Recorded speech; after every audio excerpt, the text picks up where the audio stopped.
Why hello there. So I hope you guys are all doing well. I have a book review for you today, and this is the first book review that I'm doing on this channel.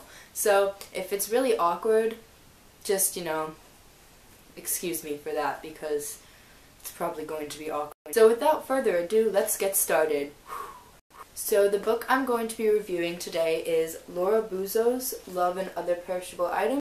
So I'm going to give you guys a brief summary of the book first. I'm not going to just sit and read the blurb like, So basically, this book is about, it takes place in Australia, and it's about a 15-year-old girl named Amelia, and she gets her first job working at a supermarket.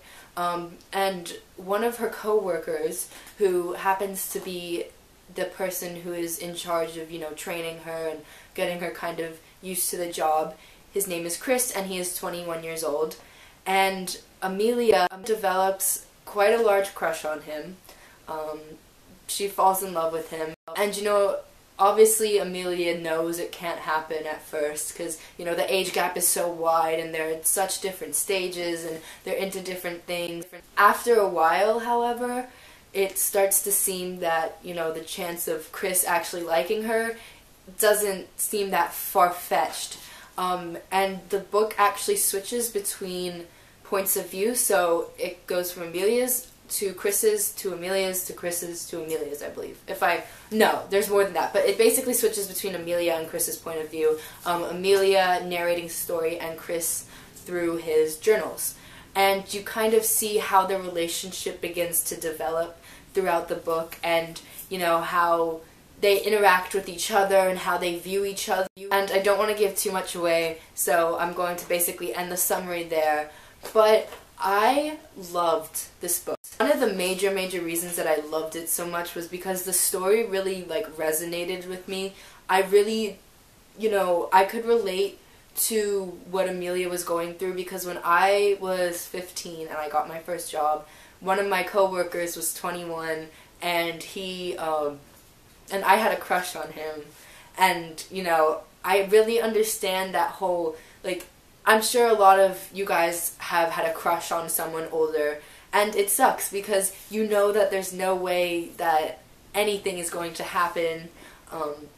It's like a shot in the dark, but you still you set yourself up to be let down, and I think you kind of see that in Amelia, because, there's always a little part of you that's saying, well, what if they like, and you start to kind of rationalize, well, maybe it would work if we did this, and there's a chance that we could date, but in reality, there's no way that could happen, and you definitely see that with Amelia and Chris. One of the other reasons I really like this book is because 15-year-old Amelia reminds me a lot of 15-year-old me, and there were so many parallels between her story and my story that I was just I don't know, I was kind of taken aback. Out of all of the novels I've read, I think this one is, probably one of the most relatable really for anybody, because like I said earlier, who hasn't had a crush on someone, so unattainable and struggled with it? Another reason I really liked this novel was because I thought that the characters of Chris and Amelia, as they developed more, I just really enjoyed who they were as people. You see their faults, and you see their weaknesses, and you see their strengths.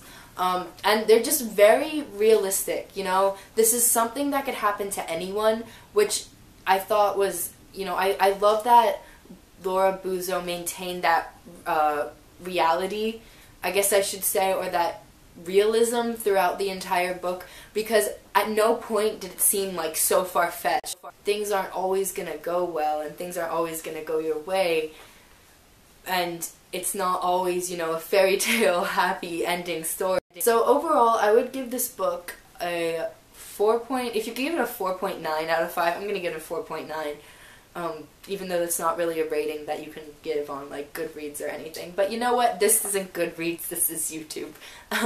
But some of the parts with Chris, through Chris's voice, I found a little less relatable, and so those were a little bit hard for me to get through, but the rest, especially during the parts where Amelia was narrating, I just felt it like everything was clicking almost, I really was able to imagine myself as Amelia, or see myself paralleling Amelia. The way the cover is so cute. Like, look at that. So that is it for this book review. I hope you guys enjoyed, and I tried my best. I really did, to make it as comprehensive and, you know, English as possible.